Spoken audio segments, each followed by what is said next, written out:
इस particular video में हम देखेंगे कि आईपीओ क्या होता है और उसको रिलीज कैसे किया जाता है।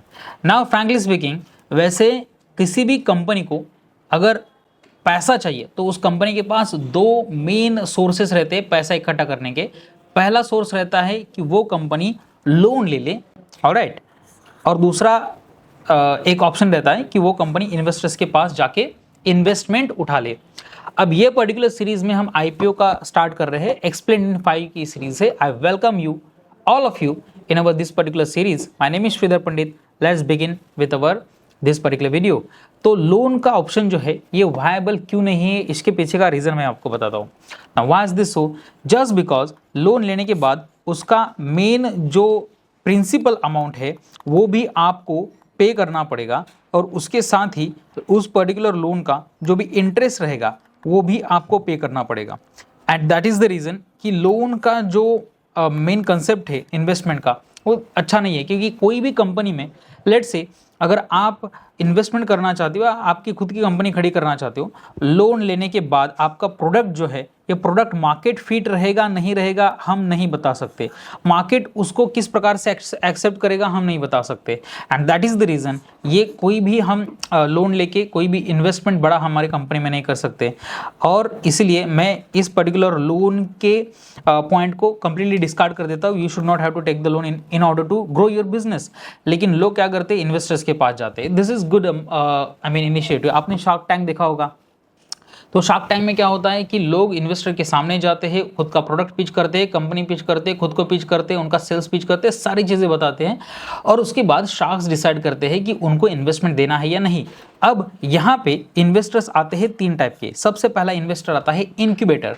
अब इनक्यूबेटर का मतलब क्या है, आपने देखा होगा किसी भी हॉस्पिटल में जब प्री मैच्योर बेबी कोई बॉर्न होता है तो उस बेबी को एक कांच में रखा जाता है, तो उसको इनक्यूबेटर ऐसा बोला जाता है। तो कंपनी जब बेबी स्टेप्स ले रही होती है तो उसको हर एक चीज़ की ज़रूरत रहती है। मतलब जो कंपनी का फाउंडर है उसको भी चीज़ें पता नहीं रहती इतनी ज़्यादा। तो इनक्यूबेटर क्या करता है कि खुद का पैसा तो डाल ही देता है कंपनी में, लेकिन टेबल के ऊपर खुद के एक्सपर्टीज भी लाता है, सो दैट कंपनी कम समय में अच्छी खासी ग्रो हो जाए। अब इनक्यूबेटर के बाद अगर कोई और नया राउंड लेना है तो वो आता है एंजल इन्वेस्टर्स का। अब एंजल इन्वेस्टर्स के रिगार्डिंग हम देखेंगे कि एंजल इन्वेस्टर्स बोलते हैं कि लेट से आप मुझे 20% दो कंपनी का और मैं आपको लेट से 50 लाख रुपए दे देता हूँ। तो इनक्यूबेटर के बाद एंजल इन्वेस्टर भी यहाँ पे आके खुद का पैसा रख देता है, खुद की एक्सपर्टीज रख देता है और उस पर्टिकुलर कंपनी को बड़ा बनाता है। और उसके बाद आते हैं शार्क्स। मतलब ये शार्क्स बड़ा अमाउंट देंगे, लेट से 50 लाख रुपए का देंगे, 1 करोड़ रुपए का अमाउंट देंगे और बोलेंगे 33% या 40% कंपनी के स्टेक्स जो है और वॉट एवर दैट में भी उस कंपनी की वर्थ जो है, वैल्यूएशन जो है वो हमें चाहिए। This is what sharks ask. अब ये पर्टिकुलर चीज जो है ना, शार्क्स, एंजल इन्वेस्टर्स और इनक्यूबेटर्स, ये थोड़ा पैसा डाल के बड़ा अमाउंट मांगते हैं। मतलब इक्विटी जो है कंपनी का वो बड़ा वाला मांगते हैं। ये चीज़ अगर आपको अवॉइड करनी है तो आपको जाना चाहिए आईपीओ के साथ। IPO stands for initial public offering. इसका मतलब क्या है, सबसे पहले इनिशियल मतलब सबसे पहले वाली पब्लिक को शेयर्स जो ऑफर किए जाते हैं उसको बोला जाता है इनिशियल पब्लिक ऑफरिंग। अब इनिशियल पब्लिक ऑफरिंग निकालने के लिए आपकी कंपनी को जाना पड़ेगा सेबी के पास।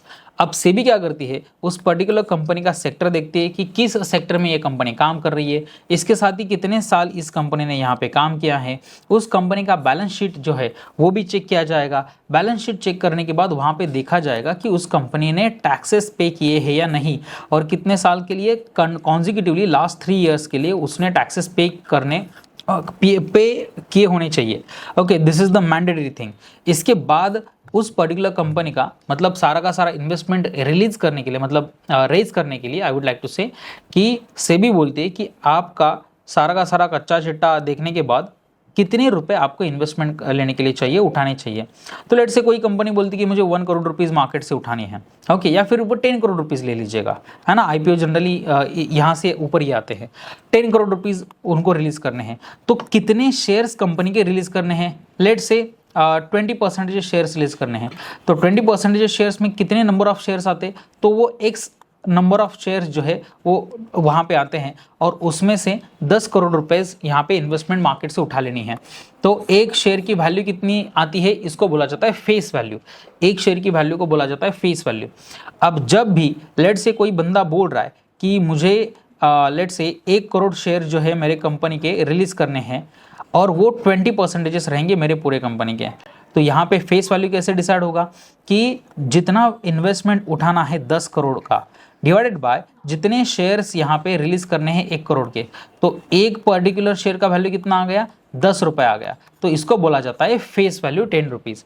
तो इस प्रकार से आईपीओ जो है वो रिलीज करने के लिए रेडी हो जाता है। सेबी और उस पर्टिकुलर कंपनी के जो बोर्ड ऑफ डायरेक्टर्स रहेंगे, उस कंपनी के बोर्ड ऑफ डायरेक्टर्स के ऊपर इसके पहले भी जो भी कुछ इन्वेस्टमेंट किया होगा लोगों ने, वो वाले लोग भी आके बैठेंगे।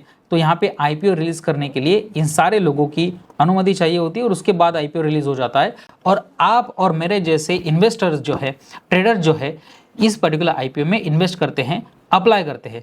अब आईपीओ के अंदर अप्लाई कैसे करते हैं ये हम नेक्स्ट वीडियो में देखेंगे। सारा का सारा प्रोसेस मैं बता दूंगा आपको। Just stay in tune with this particular lecture series.